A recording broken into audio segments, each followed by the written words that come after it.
Bom dia, meus irmãos. Vamos dar início à nossa EBD desta manhã, clamando ao nosso Deus que Ele possa estar junto de nós em cada momento dessa semana que se inicia, que Ele esteja nos guardando, nos protegendo, derramando sobre nós as suas bênçãos e as suas misericórdias. O estudo desta manhã tem por tema: Por que atrás da cruz estamos guardados? Vamos ter Isaías por texto básico. A Bíblia em que estamos meditando é Almeida Corrigida Fiel. E o texto básico está em Isaías, capítulo 53, verso 5, que assim nos fala: Mas ele foi ferido por causa das nossas transgressões e moído por causa das nossas iniquidades. O castigo que nos traz a paz estava sobre ele, e pelas suas pisaduras fomos sarados. Encontramos um homem condenado. A ele havia sido imposto um castigo e uma terrível condenação, a morte por cruz. E foi este castigo que nos trouxe a paz. Este castigo não mais estava sobre nós, mas sobre os ombros de um inocente. Ele havia sido julgado e, mesmo inocente, recebeu o castigo que era destinado somente aos escravos e aos mais temíveis criminosos. Ele foi condenado, recebendo a pena máxima, como aqueles que não podem viver em sociedade. Foi esse o castigo que nos trouxe a paz.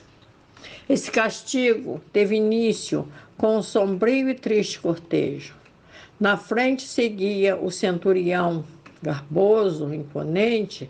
Afinal, era ele quem estava encarregado de executar a pena que havia sido imposta a alguém que era seguido por multidões e que não era nem criminoso e nem escravo.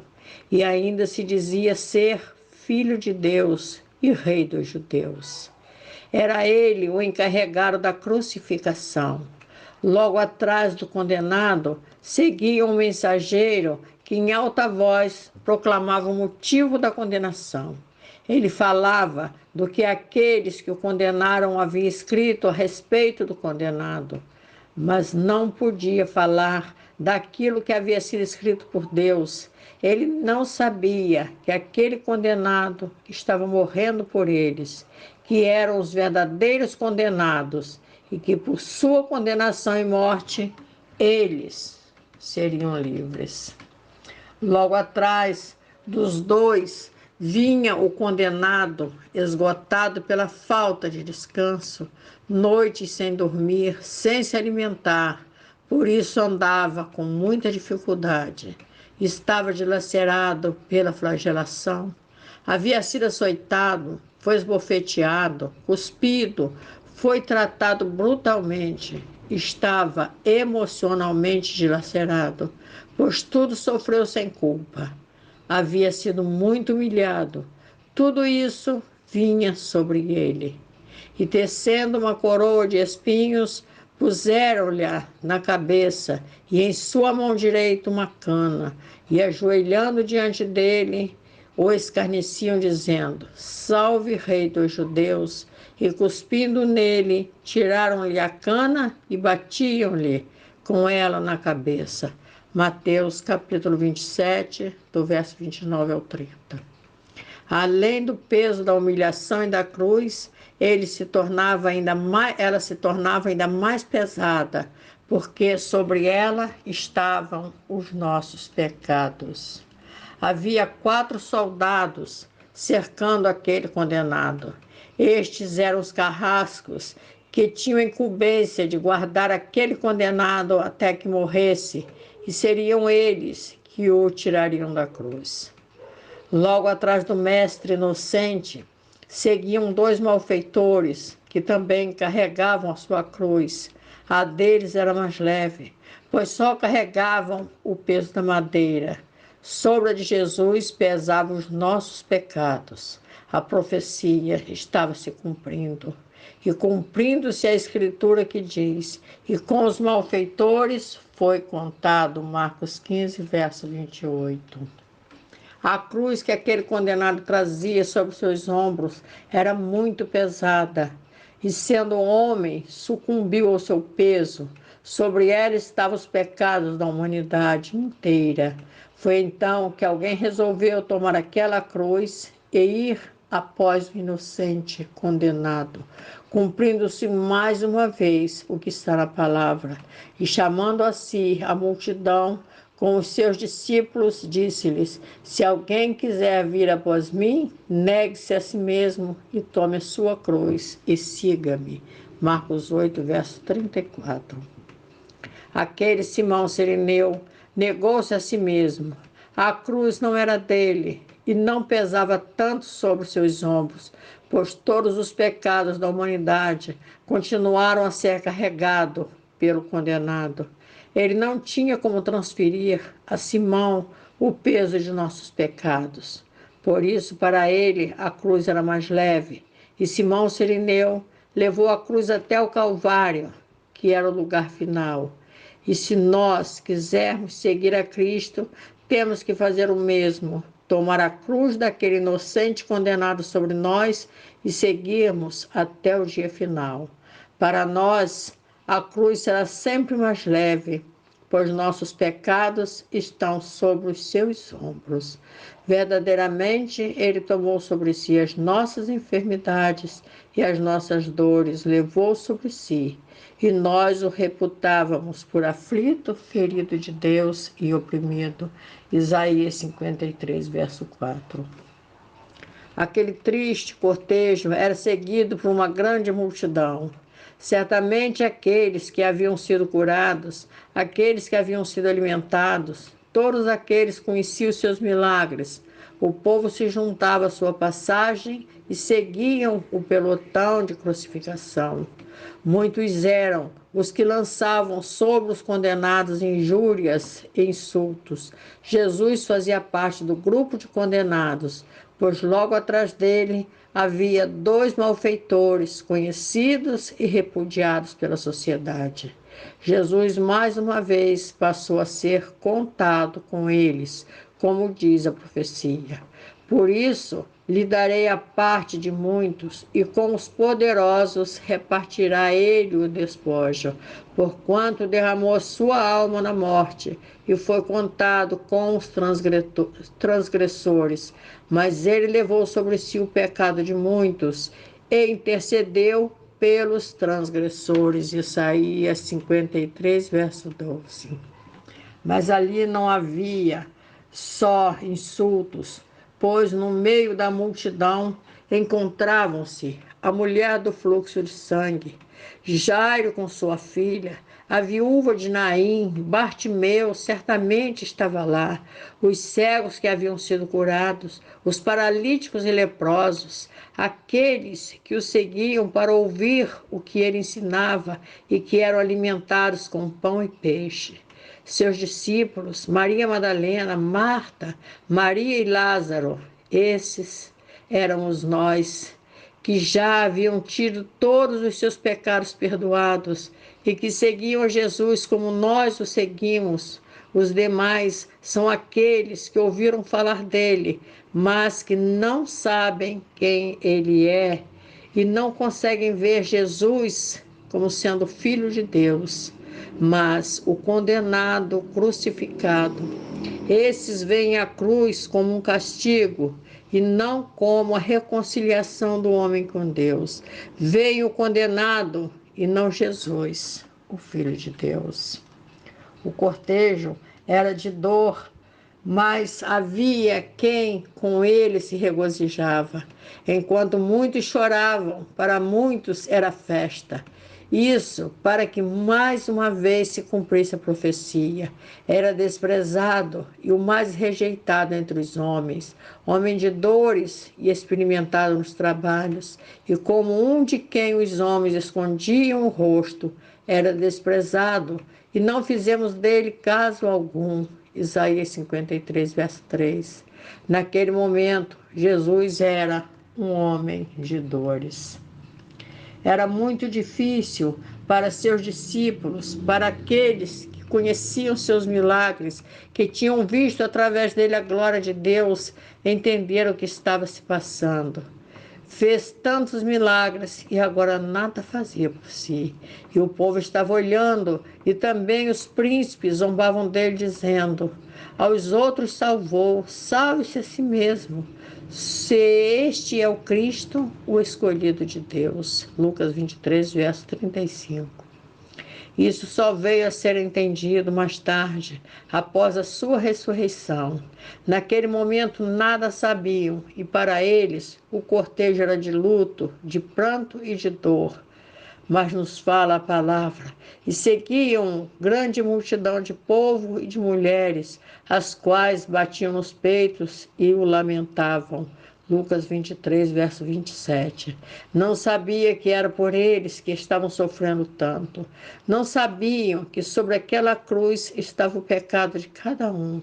Não sabiam que eram os responsáveis por aquele sofrimento, pois cada um dos pecados que cometeram e foram por ele perdoados estava sobre seus ombros, pesando muito mais que a cruz. Não entendiam que eles também o haviam crucificado. Eles também haviam jogado sobre seus ombros um grande peso, pois parte daquele sofrimento veio sobre ele por não saberem quem verdadeiramente ele era. E nós, quantos pesos jogamos sobre seus ombros a cada dia? Aquele terrível cortejo seguiu o caminho e chegaram ao lugar determinado para que fosse feita a crucificação. Agora Jesus já não mais levava a cruz, foi colocado sobre ela e com grandes pregos foi nela pregado. Eles traspassaram seus pés e suas mãos. Agora estava preso à cruz. Ali parecia ser o final. Aqueles que eram seus seguidores viram ali o fim das suas esperanças. Verdadeiramente, aquele não era o Messias prometido. Não souberam ou não prestaram atenção nas profecias. Quantos hoje são aqueles que acreditam nas profecias? Vamos ver que elas nos falam de que pelas suas pisaduras somos sarados. Muitos enfermos veem na enfermidade o fim, porque não creem na cura. Não têm fé. Muitos morrem sem salvação, porque duvidam que Jesus seja o único caminho que nos leva a Deus e que só através dele seremos salvos. Outros ainda não conseguem vê-lo ressuscitado, o trazem preso à cruz. Estes ainda o reputam como estando morto. Jesus ressuscitou, a cruz está vazia. Temos que entender 3 coisas que muitos não conseguem entender. Vamos ver quais são. Uma delas é saber o porquê a cruz está vazia.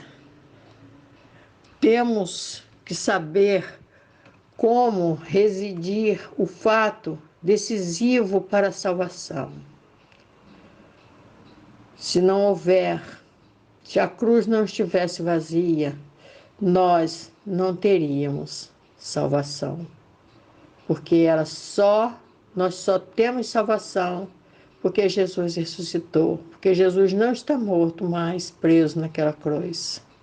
A outra é sabermos que só pelo sacrifício de Jesus na cruz é que se tornou possível a reconciliação do ser humano com Deus.